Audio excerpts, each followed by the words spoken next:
Welcome back to QHSE Talks. I want you to imagine just for a second that you're standing on a graded steel platform. Oh boy. Yeah, right.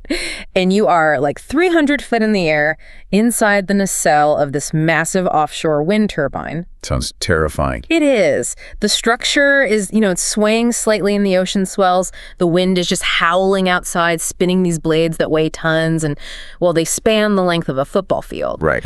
The mechanical forces at play up there are just, they're almost incomprehensible. Absolutely. So ask yourself, what is the exact mathematical probability that the primary braking system, the one holding those blades in check, just fails right at this very second? Most people would say that's a guessing game. Exactly. A roll of the dice against Mother Nature. But if you are a safety engineer, you don't guess. No, you don't. You know the exact number. You have to know the number. When you're dealing with catastrophic potential, whether it's a wind turbine out in the North Sea or, a high-speed rail line or even a chemical processing facility, your intuition is completely useless. Right.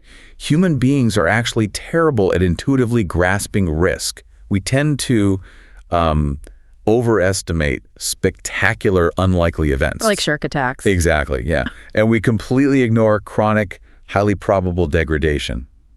And that is exactly why the discipline of reliability engineering was born. We replace that human intuition with, ruthless mathematical models. And that ruthless mathematics is our singular mission for today's QHSE Talks. Yes, it is. For those of you listening who are currently prepping for the Associate Safety Professional exam, the ASP, this is the hurdle you absolutely have to clear. It's a big one. It really is. We are taking on ASP 11 Domain 1, Topic 12, which is, quote, calculate probability of failure mode. Fun stuff. I know. The immediate reaction to hearing the word calculate is like a massive spike in math anxiety. For sure, people freeze up. They do. But we're not going to sit here and just, recite algebraic brackets at you. That's not how we do things on QHSE Talks. Yeah. The goal today is to understand the language of predictability, because this is the critical toolkit that allows professionals to literally predict the future of physical objects. It's how you prevent disasters. Exactly. And pragmatically speaking, understanding the mechanics behind these formulas is just absolutely essential for passing the exam. Yeah, the exam blueprint makes no secret of this. Mathematical calculations make up a solid 10% of Domain 1. 10%? That's huge. It is. But memorizing a formula just to pass a multiple choice question, that's a trap. A total trap. If you just memorize where to plug the numbers in, you will fail the real-world application. A true safety professional has to understand the philosophy behind the formula. You have to know why it works. Right. You have to understand the assumptions the math is making about the physical world. And more importantly, what those numbers actually demand of an organization's overall risk management strategy. Well, I have a pretty formidable stack of reference material sitting here on the desk to guide us through this. Let's see them. We're pulling directly from the ASP exam blueprints, some advanced safety engineering and reliability textbooks, practice quizzes, and actual statistical hazard analysis guides. A lot of heavy reading. Oh, yeah. And looking across all these sources, there is a very clear starting point. Before we can even begin to evaluate the risk of an entire offshore wind farm, we have to isolate the smallest variable. Right, the single component. Exactly. We have to look at one single isolated part and ask, when will this break? Because that's the fundamental building block of system safety, right? It's component reliability. Right. You cannot evaluate a complex architecture if you don't understand the behavior of the individual brick. Makes sense. So the sources introduced this foundational reliability formula that models this behavior. And it's based on what we call the exponential distribution. Okay, let's unpack this formula. Sure. So it's R of t equals E raised to the negative lambda t. Okay, let's break that down conceptually for the listener so we don't lose anyone. Good idea. The output we are looking for is reliability, which the texts denote as a capital R as a function of time, right? That's the R of t. That's right.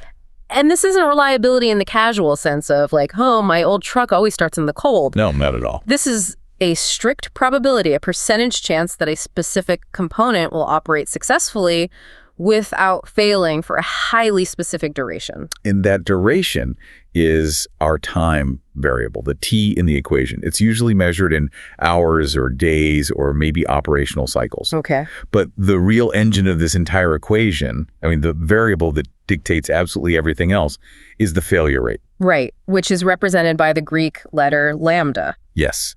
Lambda is the number of anticipated failures per unit of time. So if a specific type of industrial sensor historically fails, say once every 1,000 hours of operation, that rate is your lambda. Exactly, that's your lambda. Now, the text mentions that this specific formula relies on continuous decay. Why does the math assume continuous decay rather than, I don't know, a sudden drop-off when a part just gets old? Well, it relies on the nature of the exponential distribution itself. In reliability engineering, the exponential distribution is uniquely suited to model the time between random, unpredictable failures. Unpredictable. Okay. Yeah, it assumes a constant failure rate over time. Now, obviously, in the real world, parts do wear out faster at the very end of their life. Or at the wear-out phase. Exactly. And they sometimes have defects right out of the box, which we call infant mortality. Oh, like a bad batch from the factory. Precisely. But during the vast majority of a component's useful operational life, failures occur randomly due to unforeseen stresses. Right. So the exponential formula provides a conservative, mathematically sound baseline for evaluating our trust in a component during that long middle period of its lifespan. It basically forces us to accept that the clock is always ticking. Okay, let's ground this in reality using our wind turbine scenario from earlier. Let's do it. Let's look at the pitch control motor. Oh, that's a critical one. Yeah, this is the motor that angles the massive blades into or out of the wind. If it fails, the turbine can overspeed and literally tear itself apart. That's a bad day. Very bad. So let's say the historical testing data gives this specific heavy-duty motor a lambda, a failure rate of 0.001 per hour. Okay. Now, on the surface, that sounds like a microscopic number. You got it. 1/1000th of a failure per hour. If I hear that, I'm thinking, well, this motor is practically invincible. And that right there is the exact psychological trap the math is designed to defeat. Really? Yeah. A failure rate of 0.0001 per hour is totally meaningless until you apply the dimension of time.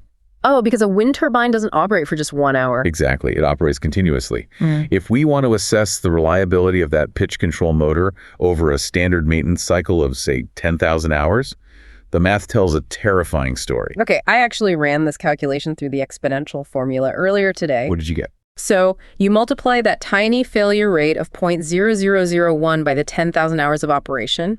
You apply the exponential decay with base E, and the resulting reliability score is BO 0.0000454. Yeah. Let that number sink in. It's tiny. If you convert that decimal to a percentage, it is roughly 0.00045%. Wait. I really need to clarify this because that feels so counterintuitive. Go ahead. Are the models actually stating that the reliability of this heavy-duty industrial motor is practically zero? The models are stating that it is a mathematical certainty the motor will fail within that 10,000-hour window. Wow. That tiny percentage, that 0.00045%. That is the probability that the motor will actually survive the entire duration without a single fault. That is wild. It's a massive conceptual hurdle for safety professionals. We look at a robust piece of steel and copper, and we assume permanence. We do. We trust it.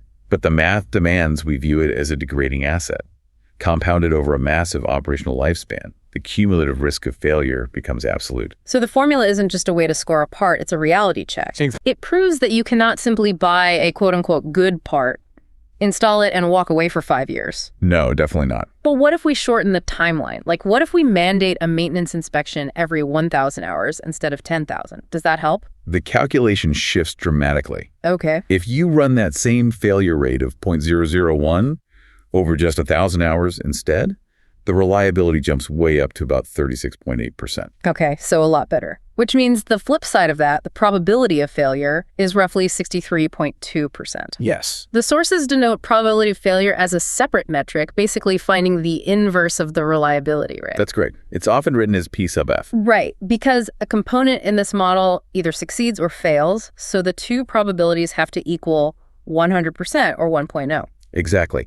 And what's fascinating here is that even over a much shorter period, there is still a nearly 2/3 chance of failure. 63% is still failing a lot.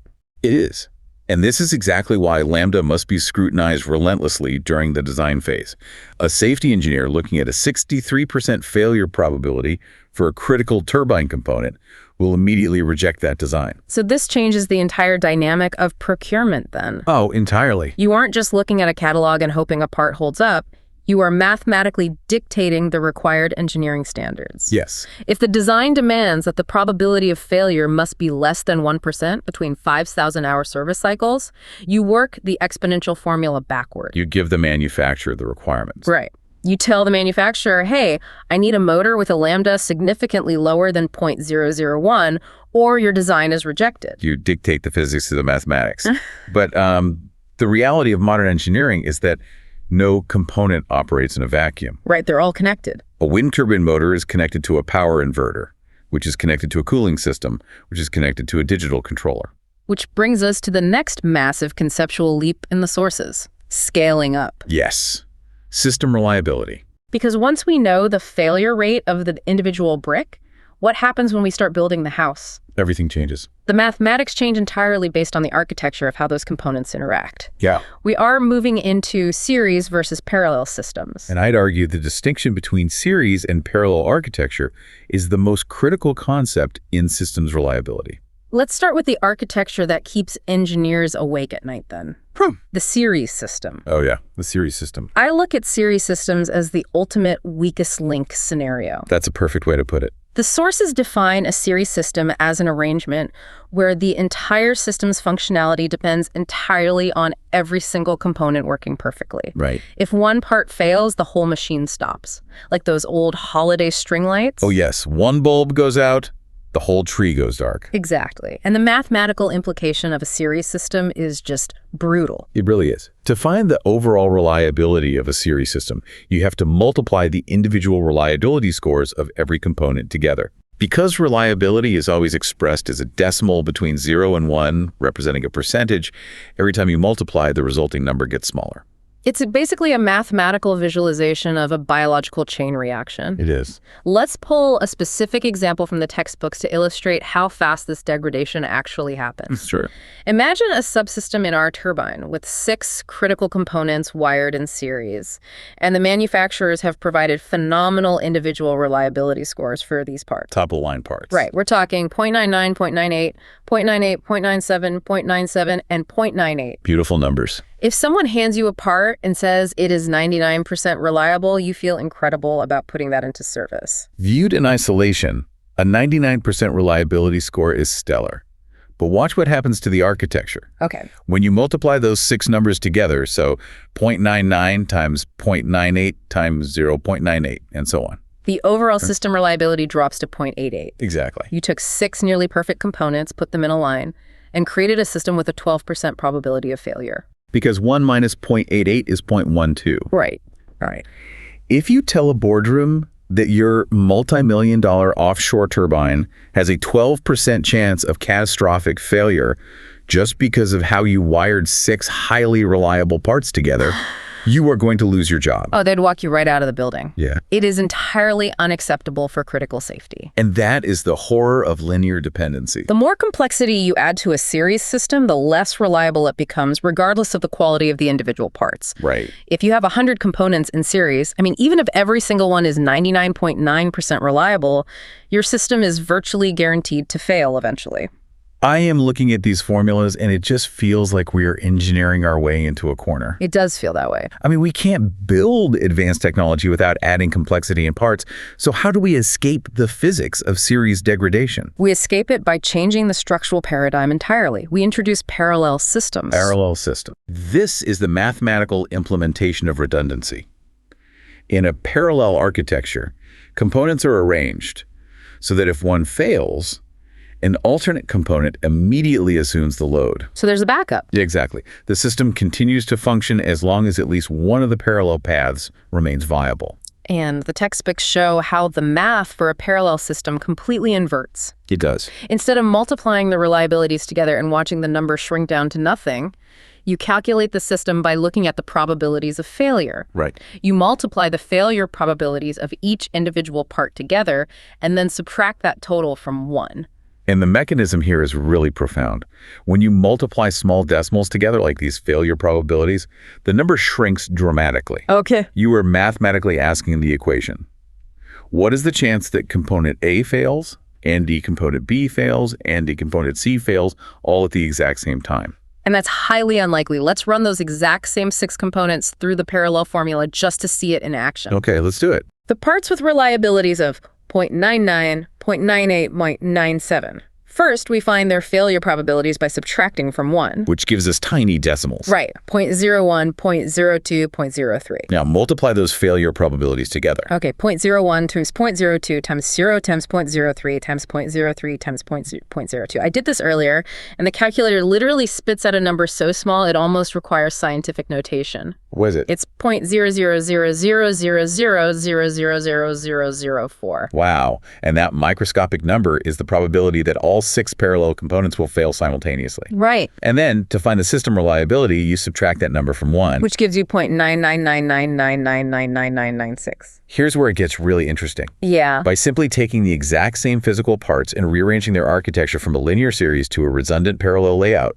the system reliability essentially rounds up to 1.0. Basically 100%. The risk just vanishes. Well, it doesn't vanish. It is mitigated through architectural design. Fair point. This is a stunning mathematical proof of why redundancy is the holy grail of safety engineering. You cannot always buy a better part, but you can always build a smarter system. The ASP exam blueprints highlight a very specific conceptual trap regarding this, though, and it centers on what they call codependent subsystems. Oh, yes. The exam loves to test this. The practice materials present these scenarios that try to trick candidates into using the wrong formula by muddying up the architectural language. The codependency trap is a classic. A question will describe a complex piece of machinery, say System X, that relies on 2 subsystems, Y and Z. Okay. The question will explicitly state that the subsystems are codependent, meaning the operation of System X requires both Y and Z to function. Right.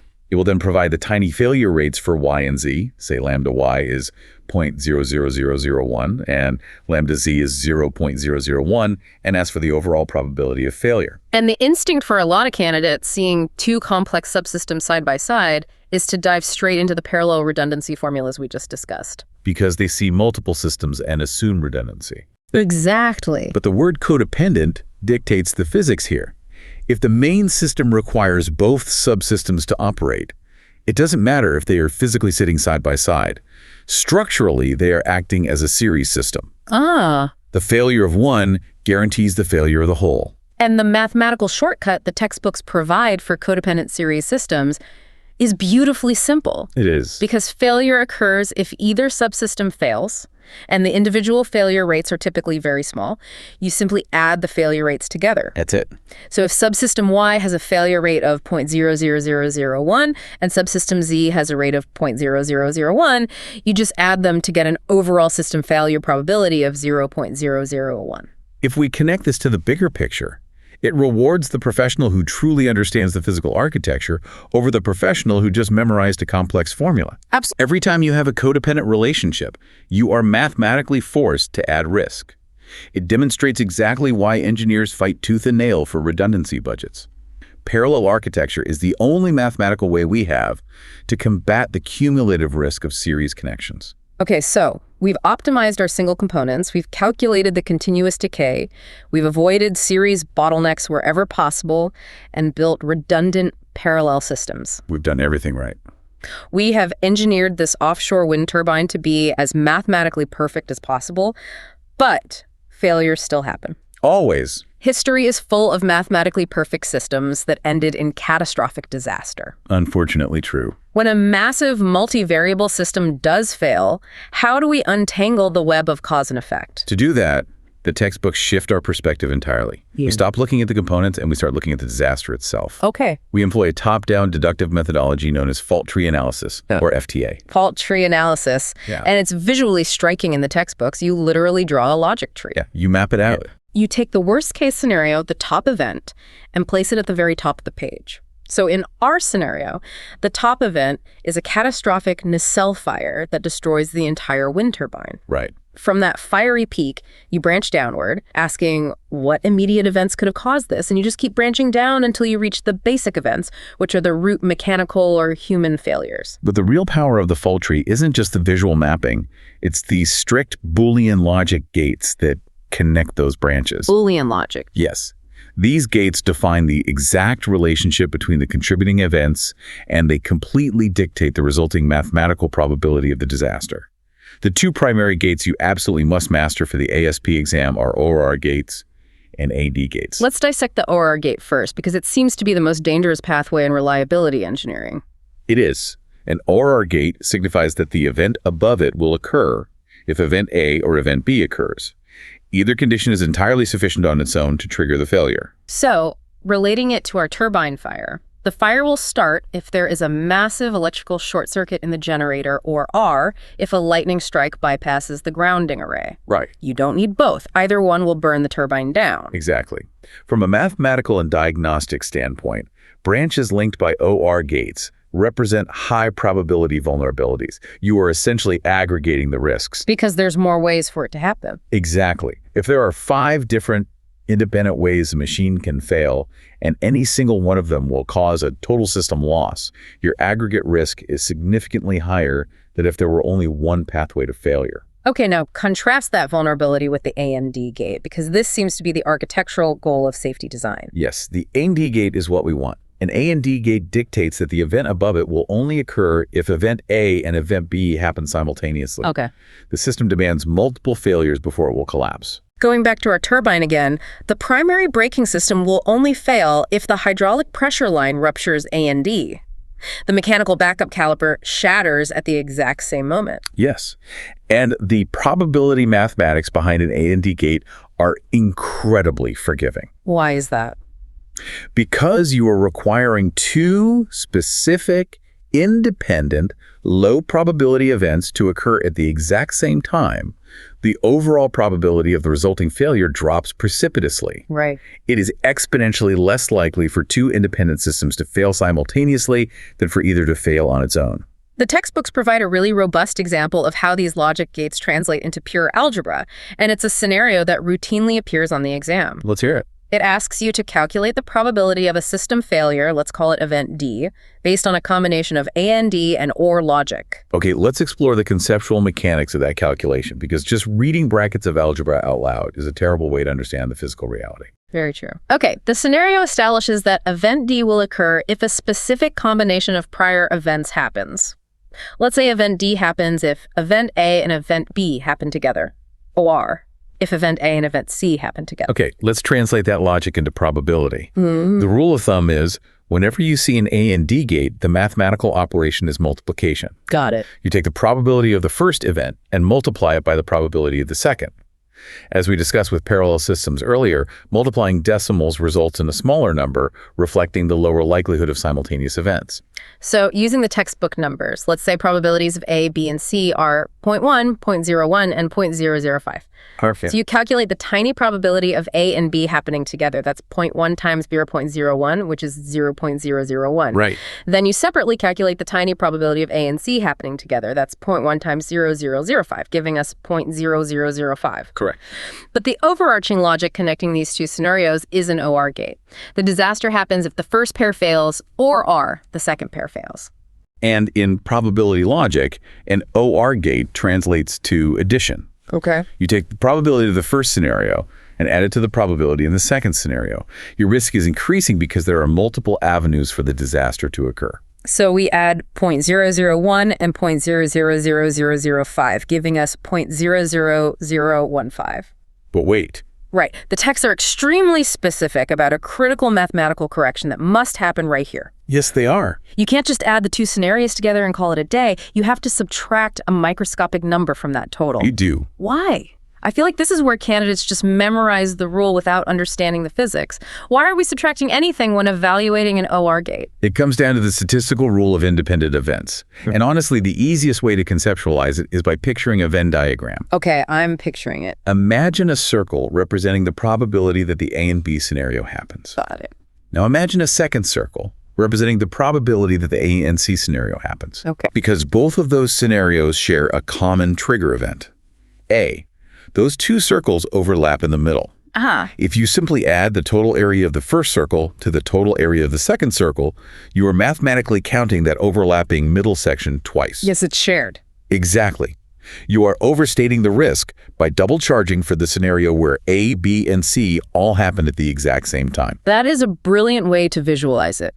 So you add the two independent probabilities together. But to ensure you aren't mathematically double charging for the overlapping intersection, you subtract the probability of all events occurring simultaneously. Yes. You subtract the overlap to get the true, accurate total area of risk. So in our math, we subtract the product of the two scenarios, which is a tiny 0.000000005, giving a final answer slightly less than 0.00015. It is precision mathematics applied to chaotic, unpredictable events. Fault tree analysis gives you the exact statistical weight of every single pathway leading to a disaster. But, fault tree analysis has an inherent limitation, doesn't it? What do you mean? It is a top-down deductive tool. It requires you to know what the disaster looks like. You have to put the turbine fire at the top of the page before you can draw the tree. That's true. But what if you are evaluating a radically new turbine design? What if you are installing a new type of magnetic bearing that has literally never been used offshore before? How do you map the pathways to a disaster when you don't even know what the disaster is yet? Well, that requires a complete reversal of methodology. Okay. You can't start at the top if you don't know what the top is. You have to build from the bottom up. Right. And that methodology is failure modes and effects analysis, commonly known as FMEA. FNEA. This feels like the workhorse of reliability engineering. Oh, it absolutely is. While FTA is, dramatic and disaster-focused, FMEA is meticulous and exhaustive. You don't start with an explosion. You start with a single, mundane bolt. You start at the very bottom. You look at every individual item in a system, every sensor, every bearing, every software subroutine, and you ask two questions. How exactly can this break, and what happens to the rest of the machine when it does? And the FMEA process, detailed in the source materials, is a rigid step-by-step protocol. Walk us through it. First, you identify the item. Second, you determine all the potential failure modes for that item. So if it's a sensor, does it fail by just shutting off, or does it fail by sending a false positive signal? Exactly. Third, you evaluate the cascading effects of that specific failure mode on the immediate subsystem and the overall turbine. But the defining characteristic of FMEA is how it quantifies those observations, right? Yes. The process forces engineers to assign specific numerical ratings to three distinct categories: severity, probability, and detection. And those three numerical ratings are multiplied together to generate the most critical metric in the bottom-up approach, the risk priority number, or RPN. The RPN. That dictates what gets fixed first. Severity multiplied by probability multiplied by detection. Now, severity and probability make intuitive sense to me. We want to know how bad the failure is and how likely it is to happen. Sure. But the inclusion of detection as a mathematical multiplier, I kind of have to push back on this. Okay, why? Why does our ability to see the failure coming change the inherent risk of the physical failure itself? I mean, it still breaks, right? It changes the risk because it dictates the opportunity for human or automated intervention. Okay. This raises an important question, right?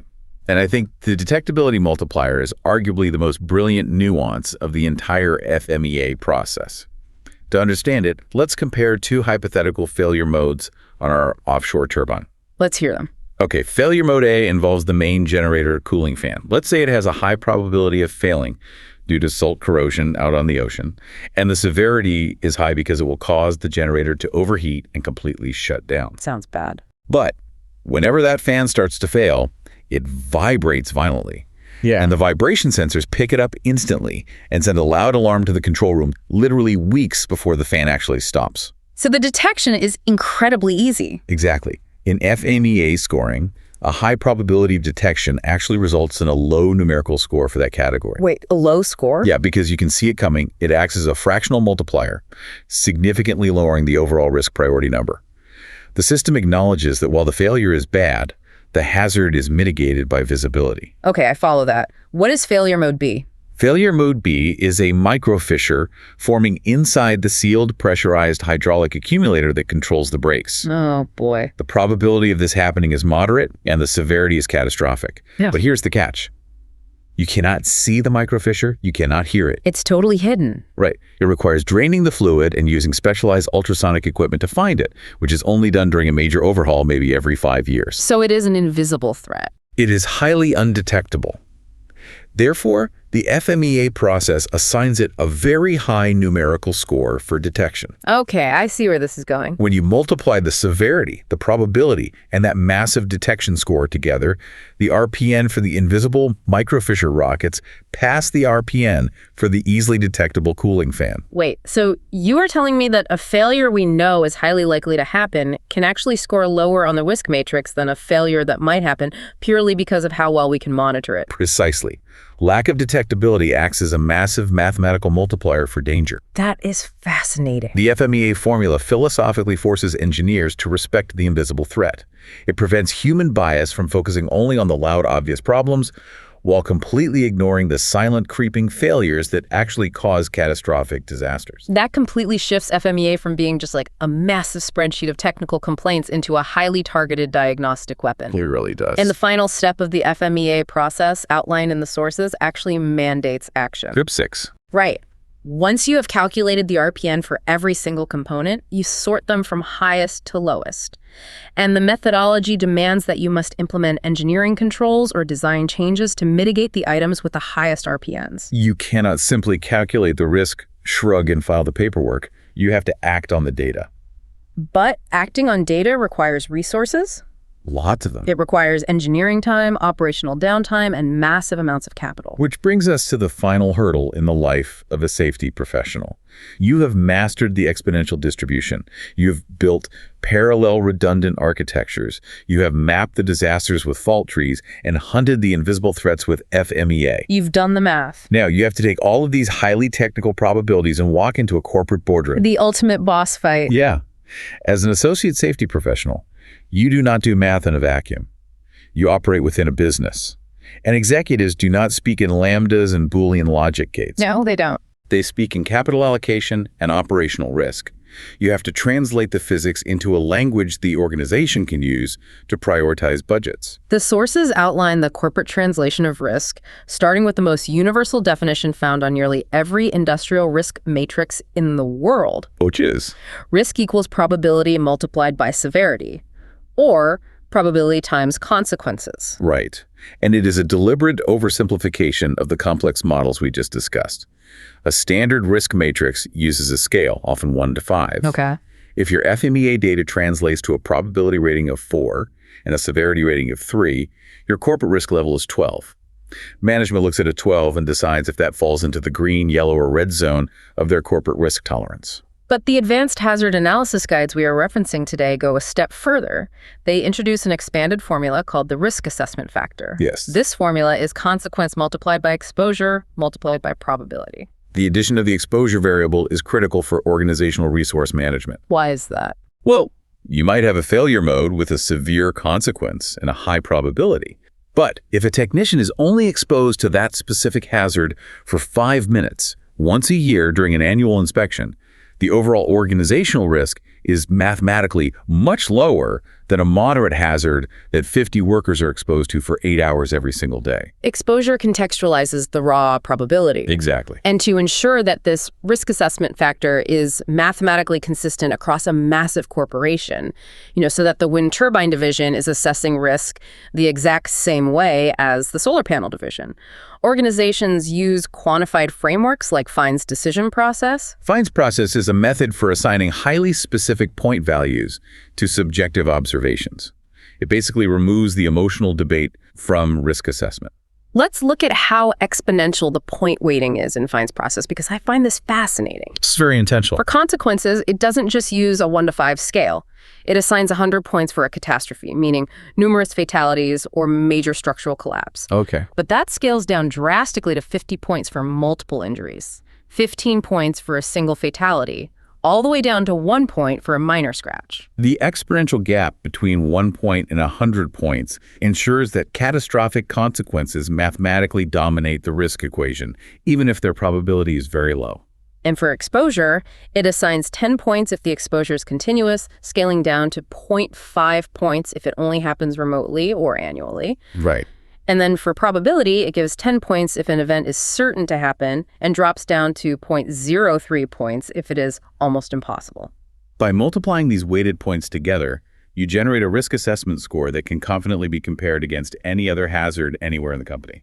I want to wrap up the mathematical portion of this QHSE talk session by looking at a massive, real-world baseline example provided in the textbooks. Okay, what's the example? The sources use the statistics of commuting to work to demonstrate how to mathematically derive the probability of an everyday event. Commuting is an excellent baseline because it is a risk that every employer and employee implicitly accepts. Yet very few people actually understand the statistical reality of it.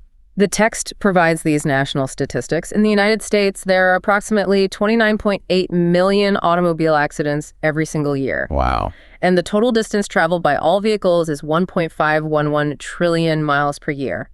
The textbook then states that the average commuter drives 4,500 miles a year, just going back and forth to work. Okay, so the analytical question is, what is the mathematical probability, P, that an individual employee will get into an accident during their commute this year? I want to walk through the logic of this derivation because it shows how professionals extract specific risk from macro data. Let's do it. First, you take the total number of accidents, 29.8 million, you divide it by the total miles driven, 1.511 trillion. What does that specific division give us? That division isolates the risk down to a single mile.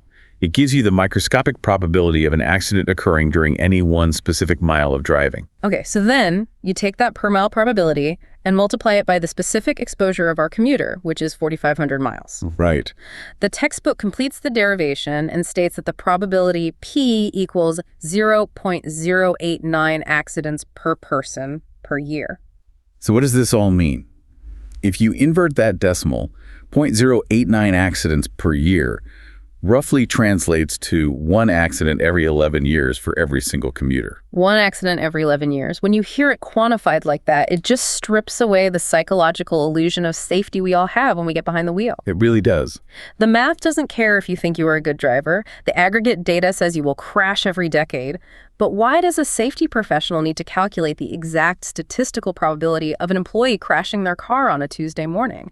Does the C-suite actually care about these decimal points? They care immensely because those decimal points are the foundation of cost-benefit analysis. How so? A safety professional calculates the baseline risk of commuting to demonstrate the threshold of acceptable societal risk. If you run a fault tree analysis on your offshore wind turbine, and you calculate that a specific mechanical failure has a probability equivalent to getting into a car accident every 6 months, you now have undeniable mathematical ammunition. Oh, I see. You walk into the boardroom and say, this turbine design forces our operators to accept a risk that is mathematically 22 times higher than driving to work. Exactly. You use the hard numbers to demand funding for parallel redundancy systems or better components. You prove to the executives that risk assessment is not just about avoiding regulatory fines or filing paperwork. It's about life cycle costs. It is about understanding the total life cycle costs of an asset. It is about prioritizing the company's capital, exactly where the mathematical probability of failure and the resulting catastrophic financial and human cost is highest. It takes the emotion, the guesswork, and the subjective bias out of the argument entirely. You replace it with undeniable empirical logic. That's the job. And honestly, that is the ultimate superpower of mastering Domain 1, Topic 12. It is the difference between hoping a system is safe and proving a system is safe. What a phenomenal journey through the mechanics of predictability. We started today at the microscopic level, stripping away our assumptions about permanence and using the exponential distribution to calculate the continuous, unavoidable decay of a single component.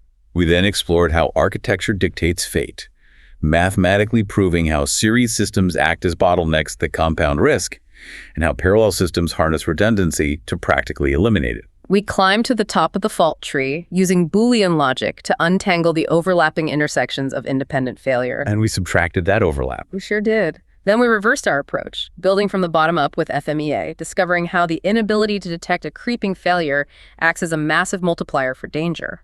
And finally, we translated all of those abstract probabilities into the concrete corporate reality of risk assessment factors, turning physics into actionable organizational strategy. It is an incredibly robust toolkit that safety professionals use every single day. But before we sign off and let you get back to your exam prep, our expert has one final, rather unsettling thought for you to consider regarding all these formulas. Yeah, I do. We have spent this entire session marveling at the precision and the ruthlessness of these mathematical models. And they are exceptionally precise. They are. But they share one fundamental, inescapable flaw. They rely entirely on the past. Our lambda, our historical failure rates, our probability scorings in FMEA, every single number we plug into these equations is derived from data we have collected from previous failures. Right. The models assume the future will behave like the past. But what happens when the operational environment changes so drastically that the past is no longer a reliable indicator of the future? Oh, wow. Consider our offshore wind turbine. What if extreme climate shifts alter the ambient operating temperatures and storm frequencies far beyond the manufacturer's original testing data? The lambda would be completely wrong. Exactly. Or what if we implement a technology that is completely novel, like turning over the turbine's pitch control to an advanced, self-learning AI system? We have no historical lambda for how an AI reacts to an unprecedented sensor anomaly. We'd be flying blind. Our historical data might be completely obsolete. So the question you must ask yourself as a safety professional is this: does our absolute mastery of these precise probability calculations risk giving us a false sense of security against true black swan events, those unprecedented catastrophic disasters that simply have no precedent in our historical data? That is a chilling realization. It is a stark reminder that the math is just a map. It is not the territory itself. Right. The formulas are tools, not guarantees. You have to keep your eyes open to the changing environment around you. Never stop questioning the assumptions behind the data. Thank you so much for joining us for this session of QHSE Talks. Keep digging into the why behind the math, trust the redundancy, and good luck as you master the probability of failure modes for the ASP exam. We will catch you on the next QHSE Talks Into the Blueprints.